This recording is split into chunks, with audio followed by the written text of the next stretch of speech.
Welcome to Gwydion's Asshole Podcast, episode 134. How come you didn't say anything? What? You didn't correct me and say it was Gwydion's Astral Podcast. Oh, yeah, sorry. I was just kind of spaced out. Yeah, seems like you're just looking out the window. Yeah, this rain is just great.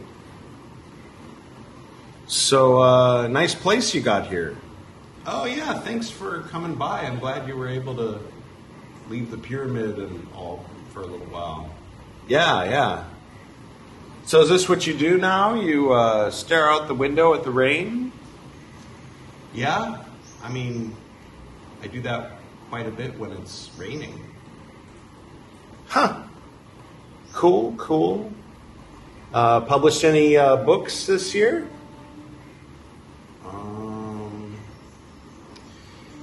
Yes. Is that a question or a statement? Well, there was that Sonnet 1, the second book. Oh, you published another Sonnet 1 book? Yeah. Cool. What was it called? 1,001 more computer-generated sonnets. Right on. Cashing in on that whole Chat GPT thing? Yeah, a little bit. Cool. So, what else you got going on? Buddhist Books podcast. Oh, yeah. I saw a few episodes of that. Yeah. And the Multiverse Cartographer, I've got 2 more episodes of that to do before it's finished. Right on. And, yeah. No other big projects? Well, I was thinking about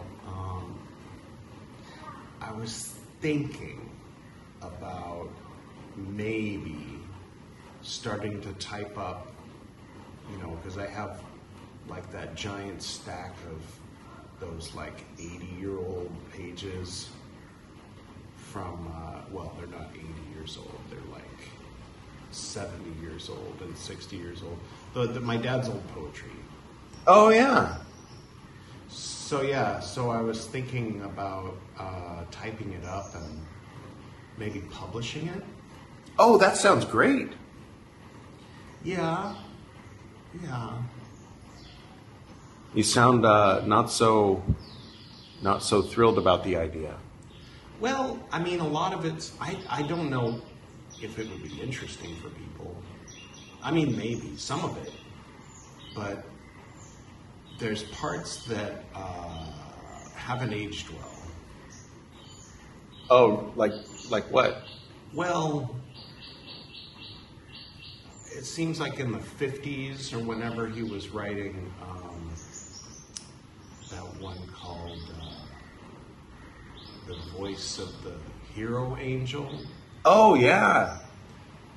Yeah, I always, when I recite that, I always leave off the part where the hero angel is like issuing a dire warning about the homosexual agenda. Oh, wow. Yeah. But then I was thinking maybe I'd just lean into that and like put that photograph of him with the 2 like big guns crossing in front of each other on the front of the book. Oh, wow. And just call it The Poetry of John Dan Reed. That sounds like something. Sounds, I don't know. I think a few people might read that. Yeah. They might get a little too much out of it, I think. I don't know, maybe. I mean, if you want to sell something in the midst of all this polarization, then it helps to appear to be on one side or the other. Right, except I'm on the opposite side. Yeah. And there's really no way to, like, I don't know. I mean, he's an unusual guy. Yeah. But, you know, we've learned that there's other people of that particular... Looks like the rain is calming down. Yeah, a bit. So you're going to do this? You're going to type it up? It's a lot of work. I'd have to, like, find it all. I mean, I know where it is. It's just in the other room in the file cabinet. But, like, it'd be a big thing to commit to. Yeah, and I guess you've got other better things to do than to honor the legacy of your father? Well, Jesus, Gwydion, when you put it that way. I guess, I don't know. Maybe not today, but soon? Well, I look forward to seeing it.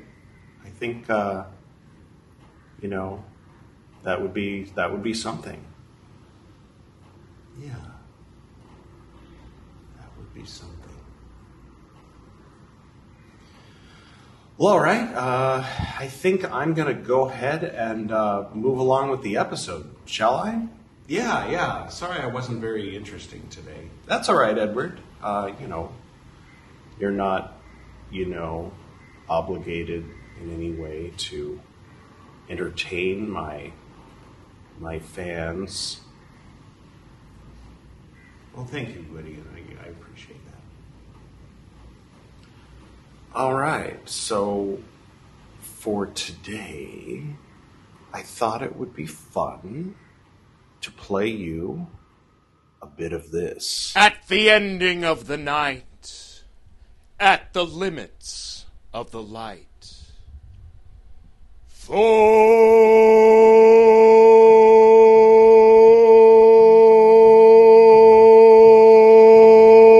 stood before the unborn ones of time. Then was formulated the universe. Then came forth the gods thereof, the aeons of the bornless beyond. Then was the voice vibrated. Then was the name declared at the threshold of the entrance between the universe and the infinite. In the sign of the Enterer stood Thoth, as before him were the aeons proclaimed. In breath did he vibrate them, in symbols did he record them, for betwixt the light and the darkness did he stand. Procolo procolesti profani barlastium pala. In the name of the mighty and terrible one, I proclaim that I have banished the shells unto their habitations. I invoke Thoth, the Lord of wisdom and of utterance, the God who cometh forth from the veil. O thou majesty of the Godhead, wisdom crowned, Thoth,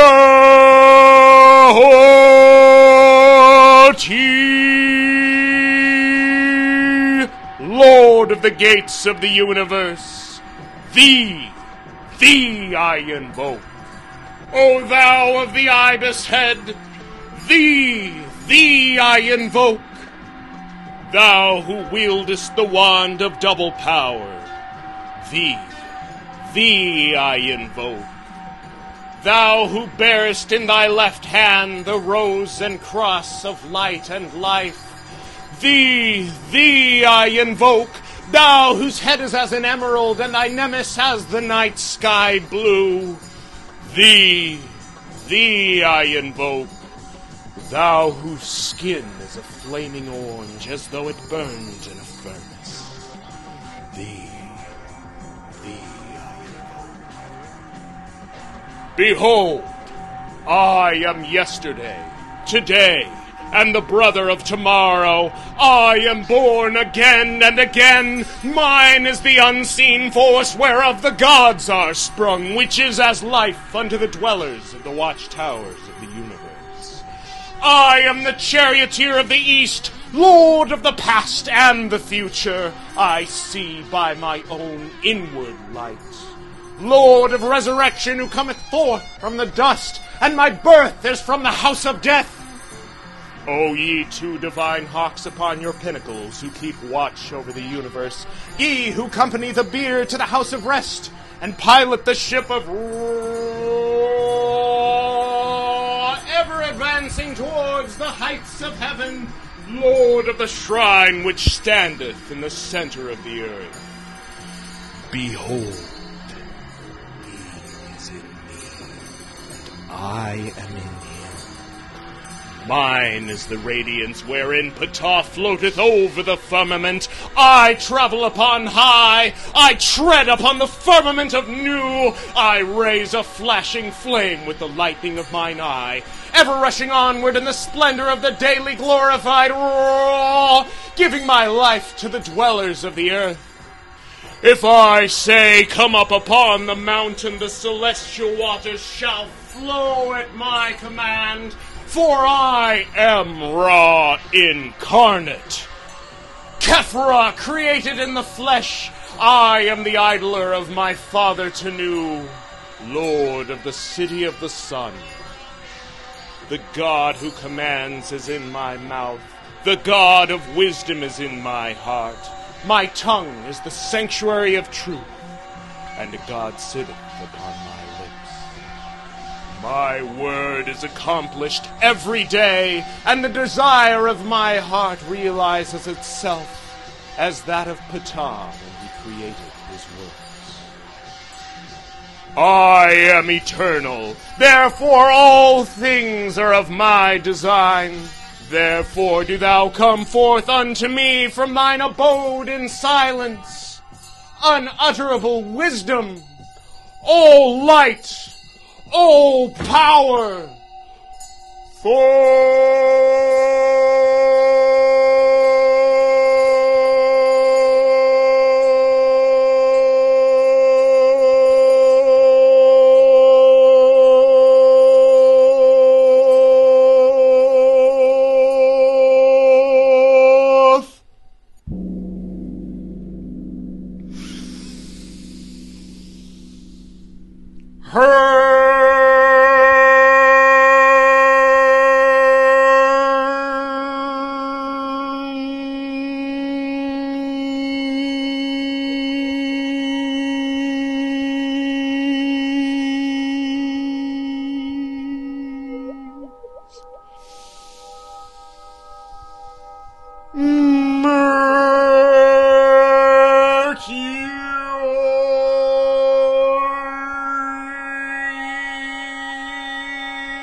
by whatever name I call thee, thou art still nameless unto eternity.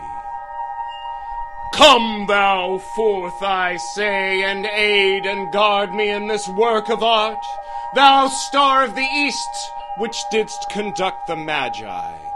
Thou art the same, all present in heaven and in hell.